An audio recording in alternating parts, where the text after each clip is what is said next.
Welcome to ITI mark test all trade YouTube channel. நம்ம இன்றைக்கி என்ன பார்க்க போகிறோம் அப்படின்னா, ஸ்கூல் புக்கு 6th-லேருந்து 12th வரைக்கும் டாபிக் பார்த்துட்ருக்கோம்.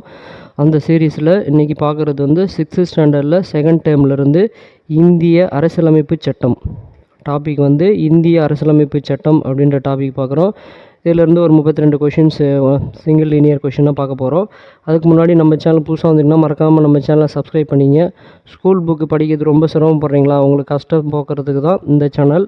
உங்கள் ஸ்கூல் புக்கிலேருந்து ஈஸியாக எப்படி படிக்கிறது, ஸ்கூல் புக் படித்தா மட்டும்தான் ஸ்டேட் கவர்மெண்ட் எக்ஸாமும் plus central government exam, state government டிஎன்பிசியாக இருக்கட்டும், மற்றபடி சென்ட்ரல் கவர்மெண்ட் எக்ஸாம், ரயில்வேஸாக இருக்கட்டும், எந்த எக்ஸாமாக இருந்தாலும் எங்களுக்கு ஈஸியாக இருக்கும். சரிங்களா? அப்போ ஸ்கூல் புக் ரீடிங் ரொம்ப இம்பார்ட்டன்ட். வாங்க போகலாம், வீடியோக்குள்ளே போகலாம். ஃபஸ்ட்டு கொஷின், இந்திய அரசியலமைப்பு சட்டம் நடைமுறைக்கு வந்த ஆண்டு. அதாவது இந்திய அரசியலமைப்பு சட்டம் எப்போ நடைமுறைக்கு வருது அப்படின்னு கேட்குறாங்க. 1950 ஜனவரி 26. இந்த தினத்தை தான் நம்ம என்ன கொண்டாடுறோம்? ரிப்பப்ளிக் டே, அதாவது குடியரசு தினமாக நம்ம கொண்டாடுறோம். 1950 ஜனவரி 26 அன்றைக்கி தான் நடைமுறைக்கு வருது. சரிங்களா? அடுத்தது இரண்டாவது கொஷின், 1929ஆம் ஆண்டு காங்கிரஸ் மாநாட்டில் முழு சுயராஜ்யம் அடைவது முழக்கம் வலுப்பெற்றது. எப்போ, எந்த மாநாட்டில் அப்படின்னா லாகூர் காங்கிரஸ் மாநாட்டில் தான் முழு சுதந்திரம் அப்படின்ற முழக்கம் வலுப்படுது. சரிங்களா? இப்போ தான் வந்து தீவிரவாத இயக்கமும் மிதவாத இயக்கமும் ஒன்றா இணைவாங்க. சரிங்களா? ஓகே. அடுத்தது, முழு சுதந்திர நாளாக கொண்டாடப்பட்ட ஆண்டு. முழு சுதந்திர தின நாளாக நம்ம முன்னாடியே கொண்டாடிட்டோம். 50 கிடையாது, 1950க்கு முன்னாடியே நம்ம கொண்டாடணும். அந்த நாளாக தான் நம்ம பார்க்குறோம். அப்போ பார்த்தீங்கன்னா அந்த நாள் எதுனா 1930 ஜனவரி 26. சரிங்களா? 1930 ஜனவரி 26 நம்ம முன்னாடியே கொண்டாடிருப்போம். சரிங்களா? அந்த தினத்தை நினைவாக வச்சு தான் 1950 ஜனவரி 26 கடைபிடிப்பாங்க. சரிங்களா? அடுத்தது, நமது நாட்டின் உயர்ந்த சட்டம். நம்ம நாட்டுடைய உயர்ந்த சட்டம் இந்திய அரசியலமைப்பு சட்டம். சரிங்களா? அடுத்தது, இந்திய அரசியலமைப்பு நிர்ணய மன்றம் உருவாக்கப்பட்ட ஆண்டு. எப்போ வந்து நிர்ணய சபை உருவாக்குறாங்க அப்படின்னா 1946 நவம்பர் 9. சரிங்களா? 1946 நவம்பர் 9லேயே என்ன பண்ணுறாங்க, இந்தியாவுக்கு சுதந்திரம் வாங்கிறதுக்கு முன்னாடியே ஒரு தீர்மானம் பண்ணியிருப்பாங்க. சரிங்களா? அதுதான் என்னன்னு கேட்குறாங்கன்னா 1946 நவம்பர் 9லேயே உருவாக்கப்பட்டது அரசியலமைப்பு நிர்ணய மன்றம். அடுத்தது, இந்திய அரசியலமைப்பு எழுதி முடிக்கப்பட்ட நாள். சரிங்களா? எந்த நாளில் எழுதி முடிக்கிறாங்க அப்படின்னா 1949. சரிங்களா? கிட்டத்தட்ட 3 ஆண்டுகள் சம்திங் கிட்ட வருது. அதாவது 49 நவம்பர் 26 தான் எழுதி முடிக்கப்படுது. சரிங்களா? 1949 நவம்பர் 26 எழுதி முடிக்கிறாங்க. அந்த நவம்பர் 26 நாளை தான் என்ன பண்ணுறோம், இந்திய அரசியலமைப்பு தினமாக நம்ம கொண்டாடுறோம். சரிங்களா? இந்திய அரசியலமைப்பு தினமாக எந்த நாளை கொண்டாடுறோன்னா நவம்பர் 26. சரிங்களா? நவம்பர் 26 தான் நம்ம அரசியலமைப்பு தின நாளாக கொண்டாடுறோம். சரிங்களா? சட்ட தின நாள், அதாவது அரசியலமைப்பு சட்ட தினம் அப்படின்னு நம்ம கொண்டாடுறோம் நவம்பர் 26. சரிங்களா? அடுத்தது, இந்திய அரசியலமைப்பு நிர்ணய மன்றம் உருவாக்கப்பட்ட போது இருந்த உறுப்பினர்கள். அப்போ அந்த அரசியலமைப்பு நிர்ணய சபை உருவாக்குறாங்களே, அப்போ எத்தனை உறுப்பினர் இருந்தாங்க அப்படின்னா 389 உறுப்பினர்கள் இருக்கிறாங்க. சரிங்களா? அடுத்தது, அதில் பார்த்திங்க அப்படின்னா இந்திய அரசியலமைப்பு நிர்ணய சபை நிரந்தர தலைவர் யார் பொறுப்பேற்கிறாங்க அப்படின்னா டாக்டர் ராஜேந்திர பிரசாத். சரிங்களா? டாக்டர் ராஜேந்திர பிரசாத் தான் அரசியலமைப்பு நிர்ணய சபையின் நிரந்தர தலைவராக தேர்ந்தெடுக்கிறாங்க. அதுக்கப்புறம் அவர் தான் குடியரசுன்னு சொல்லுவோம். சரிங்களா?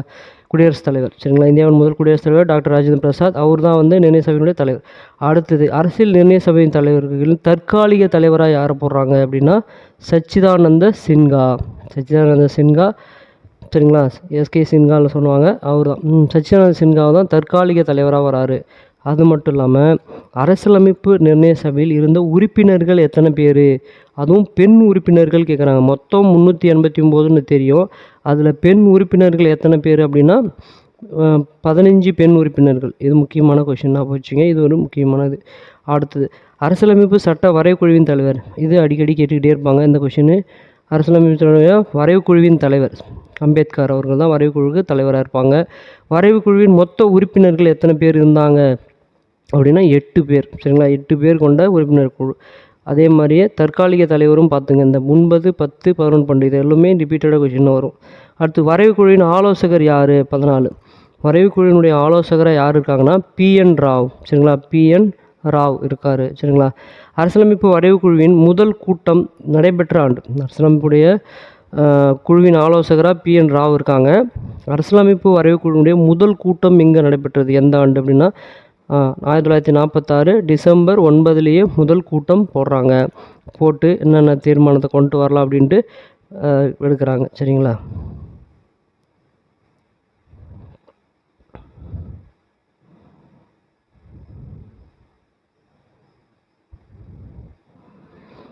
அதுக்கு அடுத்தது இந்திய அரசியலமைப்பு சட்டத்தின் தந்தை.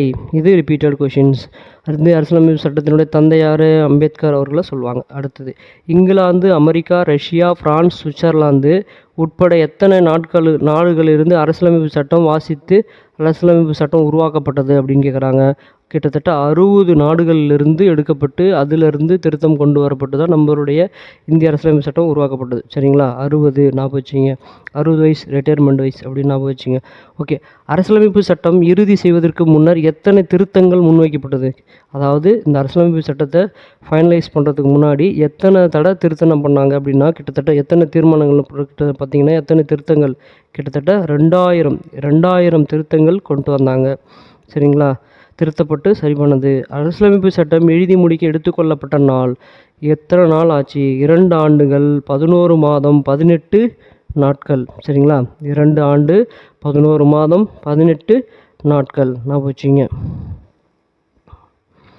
அதுக்கு அடுத்தது இந்திய அரசியலமைப்பு சட்டத்தை உருவாக்க ஆன செலவு. நமக்கு இந்த இந்திய அரசியலமைப்பு சட்டத்தை உருவாக்க வந்துட்டு வரதுக்கு எவ்வளோ தூரம் செலவு பண்ணாங்க அப்படின்னா 64 லட்சம்.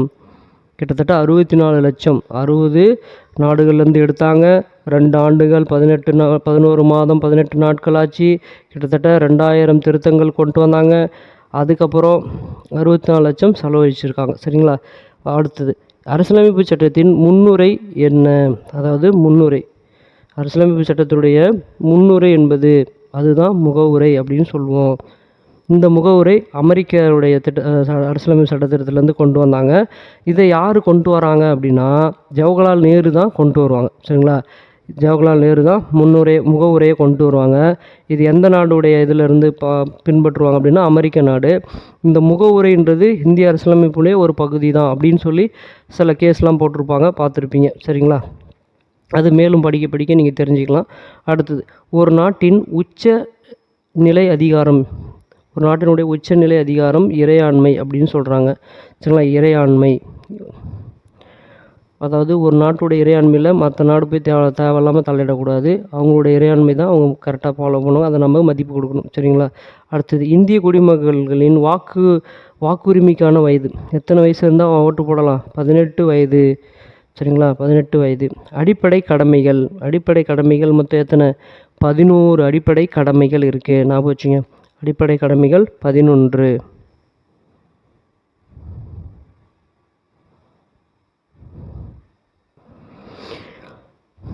அதுக்கு அடுத்தது அரசியலமைப்பு சட்டம் 16/9/2016 எத்தனை முறை திருத்தம் செய்யப்படும்? 2016 வரைக்கும் கிட்டத்தட்ட பார்த்தீங்க அப்படின்னா எத்தனை முறை அதை திருத்தம் பண்ணியிருக்காங்க அப்படின்னா 16/9/2016 வரைக்கும் பார்த்தீங்கன்னா 101 முறை திருத்தம் பண்ணியிருக்காங்க. சரிங்களா. அமெண்ட்மெண்ட் எத்தனை அமெண்ட்மெண்ட்னா 101 முறை இருந்திருக்கு.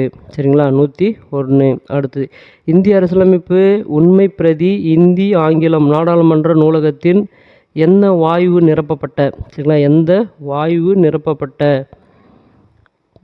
பேழைக்குள் வைத்து பாதுகாக்கப்படுது அப்படின்னா ஹீலியம் வாயு. நம்ம ஹீலியம் பலூன் பார்த்துருப்போம். சரிங்களா. அதான் ஹீலியம் வாயு. ஞாபகம் வச்சுங்க. ஹீலியம் வாயு அப்படின்ற பேழைக்குள்ளே வச்சு பாதுகாக்கிறாங்க, பெட்டிக்குள்ளே வச்சு. ஓகேங்களா. அடுத்தது அரசியலமைப்பு சட்டம் வரைவு குழுவில் உள்ள மொத்த உறுப்பினர்கள் எத்தனை பேர் இருந்தாங்க அப்படின்னா மொத்தம் 8 பேர் இருப்பாங்க. ஒருத்தர் உடம்பு சரியாமல் இன்னொருத்தர் வருவார். பட் இருந்தாலும் அவங்க 7 தான் கொடுத்துருக்காங்க, பார்த்துக்குங்க. அம்பேத்கர் அவர்கள் இருந்தாங்க. அதுக்கப்புறம் கோபாலசாமி, KN முன்ஷி, முகமது சையத்துல்லா, மாதவராவ், கிருஷ்ணமாச்சாரி, அல்லாடி கிருஷ்ணசாமி. சரிங்களா.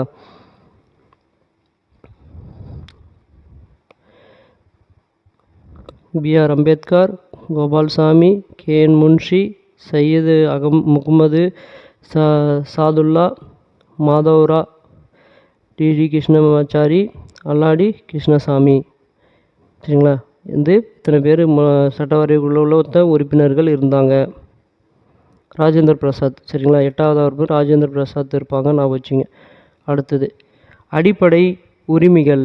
சரிங்களா, அடிப்படை உரிமைகள் அப்படின்னு நம்ம என்ன சொல்கிறோம், 6 உரிமைகள் 6 உரிமைகள் இருக்குது. சமத்துவ உரிமை, சுதந்திர உரிமை, சுரண்டலுக்கு எதிரான உரிமை, சமய சுதந்திர உரிமை, கல்வி கலாச்சார உரிமை, சட்ட தீர்வு பெறும் உரிமை. சரிங்களா, சமத்துவ உரிமை, சுதந்திர உரிமை, சுரண்டலுக்கு எதிரான உரிமை, சமய சுதந்திர உரிமை, கல்வி கலாச்சார உரிமை, சட்ட ரீதி தீர்வு பெறும் உரிமை. சட்டம் எல்லாருக்கும் சமம்தான். சரிங்களா, உயர்ந்தோர் தாழ்ந்தோர் அப்படின்ற பாகுபாடு கிடையாது. சமயம் எல்லாருக்குமே அவங்கவுங்க சமயம் மேலானது தான். சமத்துவம் உரிமை, எல்லாருக்கும் சமம். சுதந்திரம், எல்லாரும் சுதந்திரமாக செயல்படலாம். சரிங்களா, இது மாதிரி எல்லா விஷயம் கொடுத்துருக்காங்க. இது அடிப்படை உரிமைகள். அடுத்தது முகவுரை. முகவுரையில் என்னென்ன விஷயம் சொல்லியிருக்காங்க அப்படின்னு பார்த்தீங்க அப்படின்னா, இறையாண்மை, சமத்துவம், சமய சார்பின்மை, மக்களாட்சி, குடியரசு. இந்தியா நாடாகிய இறையாண்மை, சமத்துவம், சமய சார்பற்ற மக்களாட்சி, குடியரசு நாடு அப்படின்னு முகப்புரையில் இடம்பெற்றிருக்கு. சரிங்களா, அடுத்தது அரசியலமைப்பு சட்டம் உருவான போது இருந்த உறுப்புகள் பகுதி அட்டவணை எத்தனை? அரசியலமைப்பு சட்டம் கொண்டு வராங்க. அப்போ எத்தனை உறுப்புகள் இருந்துச்சு, பகுதிகள் இருந்துச்சு, அட்டவணை இருந்துச்சுன்னா உறுப்புகள் 395 உறுப்புகள் இருந்துச்சு. பகுதி 22 பகுதிகள் இருந்துச்சு. அட்டவணை 8 அட்டவணைகள் வச்சுருந்தாங்க. சரிங்களா, 395 உறுப்புகள், பகுதிகள் 22, அட்டவணை 8 இருந்தது. அரசியலமைப்பு சட்டம் தற்போது உள்ள உறுப்புகள் பகுதிகள் அட்டவணை இப்போ என்ன இருக்குது அப்படின்னு கேட்குறாங்க. இப்போ பார்த்தீங்க அப்படின்னா, சரிங்களா, இப்போ இந்த காலகட்டத்தில் 448. சரிங்களா, 448 உறுப்புகள், 25 பகுதிகள், 12 அட்டவணை. மாறாம் அட்டவணை 12 வந்துடுச்சு. சரிங்களா, அப்போ 8 இருந்தது, இப்போ 12 பகுதி 22 இருந்துச்சு, இப்போ 25 பகுதிகள் வந்துடுச்சு. 395 உறுப்புகள் இருந்துச்சு, இப்போ 448 உறுப்புகள் இருக்குது. நான் வச்சுங்க 448.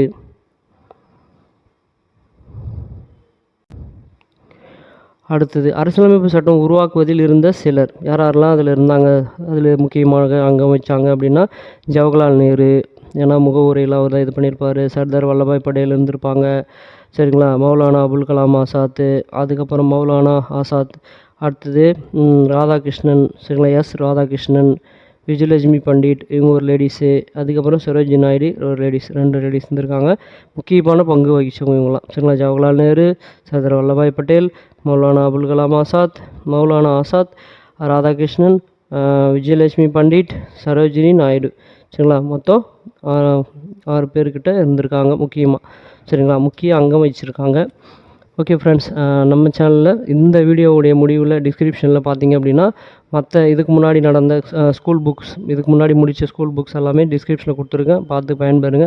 6லேருந்து 12th வரைக்கும் இருக்கக்கூடிய ஸ்கூல் புக்கு ஃபுல்லுமே நம்ம போட போகிறோம். நம்ம சேனலில் உடனுக்குடனே உங்களுக்கு அப்டேட் கிடைக்கணும் அப்படின்னா நம்ம டெலகிராம் சேனலில் ஜாயின் பண்ணிங்க. வீடியோவுடைய டிஸ்கிரிப்ஷனில் கொடுத்துருக்கேன். அது மட்டும் இல்லை, இந்த வீடியோ பிடிச்சிருந்தா உங்கள் ஃப்ரெண்ட்ஸுக்கு ஷேர் பண்ணுங்கள். இது மாதிரி வர அடுத்தடுத்த டாப்பிக்கில் ஸ்கூல் புக்கில் இருக்கிற எல்லா டாப்பிக்கும் நம்ம பார்ப்போம். சரிங்களா, தேங்க்யூ, பாய். மறக்காமல் நம்ம சேனலை சப்ஸ்கிரைப் பண்ணிக்கங்க. Thank you friends.